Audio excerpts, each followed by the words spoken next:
はい、ということでパナソニックコネクトのブースやってきたんですけれども、パナソニックコネクトブースというのはですね、業務用のパナソニックのね、どっちかというと取り扱い商品が並んでるブースなんですが、ルミックスもねちょっと出てるということで、今ですねここに出てる S5II と S5II X、 新しいファームウェア、先日ねライブ配信で発表されていた新しいファームウェアが全てもうアップデートされているということで、早速ちょっとですねその使用感とどこが良くなったのか、ルミックス、グローバルマーケティングマットさんにご紹介いただきたいと思います。それでは行ってみましょう。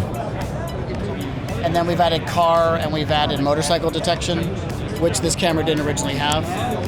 But also in the human detection for subject recognition, it's much stickier now. So you can see that the yellow box is on Dave, who's over there. So as we move the camera left to right, you can see how much more sticky it is. It's just much more reliable than it once was. So if I put this into the full area and I select Dave, it'll just stay on him the whole time. It's much stickier. So we've made that autofocus improvement. On the photo side, we've added a pre-burst function. So that means when you do burst photography, I'll show you in the menu. I need to put it into a photo mode first. So in the photography mode, we have our burst shooting settings. We've added the pre-burst function, which is this one here.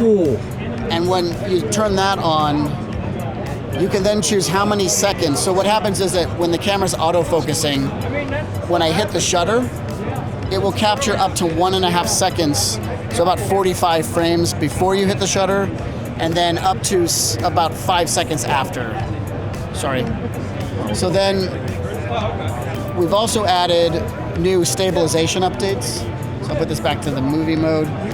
So stabilization is right here. So in the E-stabilization settings, we've added 2 different settings for E-stabilizer. So in the standard mode, when you use wide-angle lenses, sometimes people complain that things look like they wobble. So we fixed that. And then in the high mode, you can actually run with the camera and it'll be steady. So very, very good stabilization. And then we've added, on the video side, we can now do proxy recording. Yeah. And so we can choose 3 different sizes of proxy files. So high and medium are H.265 10-bit. So they're 10-bit for high and medium. 10-bit? Yeah, both of these are 10-bit proxy. And then this is 8-bit 720p proxy. And then you can apply a LUT to the proxy. So if you want to bake a LUT in, you can do that, or you can choose not to bake the LUT in. And then the last setting we've added,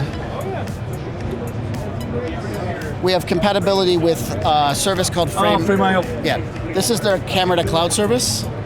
So when you turn this on, every time you record a video and stop, it can automatically send those files to the cloud, and photos as well. So it's proxy files to the cloud, or RAW and JPEG photos to Frame.io. So all of that will be a part of the new firmware, which will be available on the 22nd in Japan, on the 21st in the United States.